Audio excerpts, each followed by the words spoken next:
Yes, good evening. How are you? Fine, thank you. How bad is the situation? What do you hear about the state of Russian control over Ukraine? Well, we are far from that, and I hope we will never get to this point when Russia is controlling the Ukraine.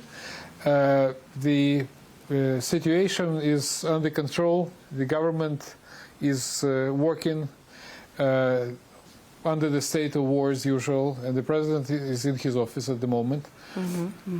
Are you in touch with the central government, with Zelensky? Of course we are. You are. He's still in Kiev? Yes, he is. He is in his office.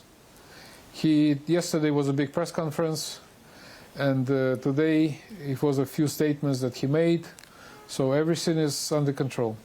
Zelensky said yesterday, we have pretty good relations with Israel, but at this time everything is being tested. What did he mean by that? Well, this is a very simple. You know the famous expression that a friend in need is a friend indeed. And that's where we are right now. So basically each single state show us the support. We are amazed with the support of the Israeli people. But? I'm sitting here in our cultural center, and we are working 24/7. So the people are bringing the humanitarian aid from all over the country. We open up the accounts for financial support of our army. It's all in a website or in the Facebook of the embassy, and we're expecting more from the government.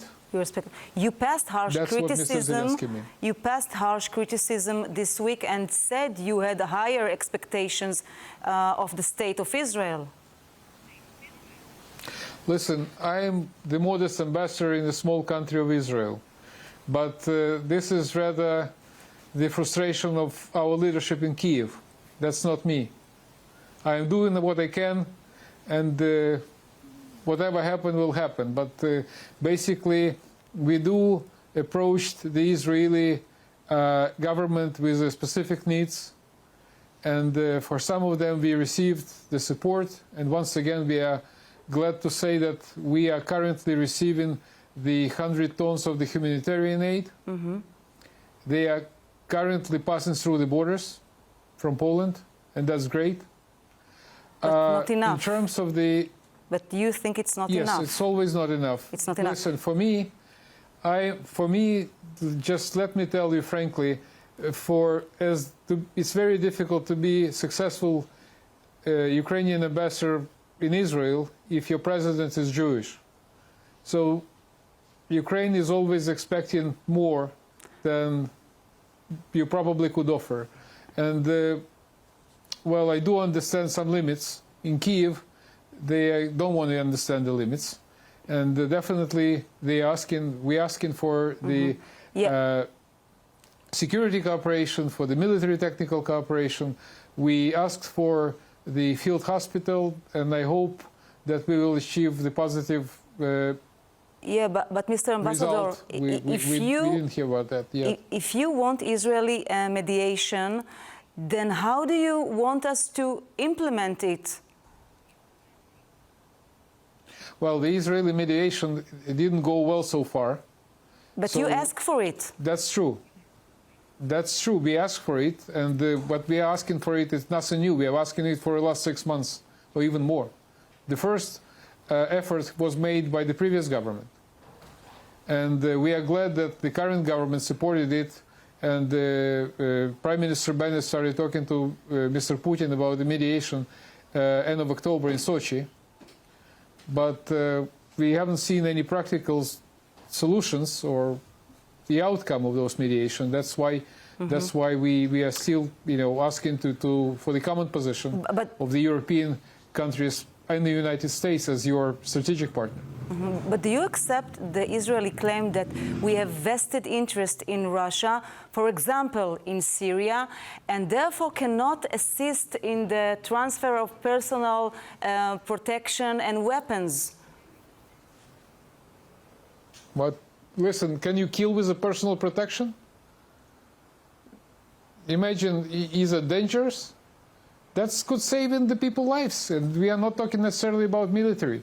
You talk about ambulance people or fire brigades, whatever. They all need the self-protection. That's simple.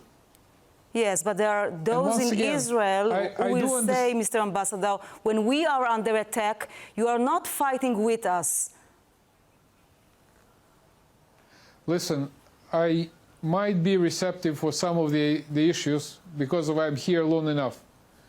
But our leadership in Kyiv do believe that as a partner and friend, you can do more. That's all I can tell you.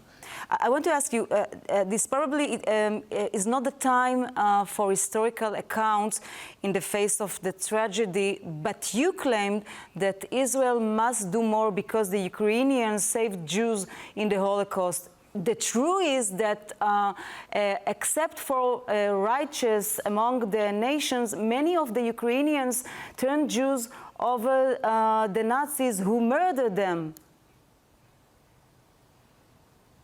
Okay, so listen, I want to be very careful with those situations. And of course I was emotional saying that. That doesn't mean I am excusing myself, for telling that. But still, the parallels is very obvious. So we have the biggest humanitarian disaster since the World War II now in the center of Europe.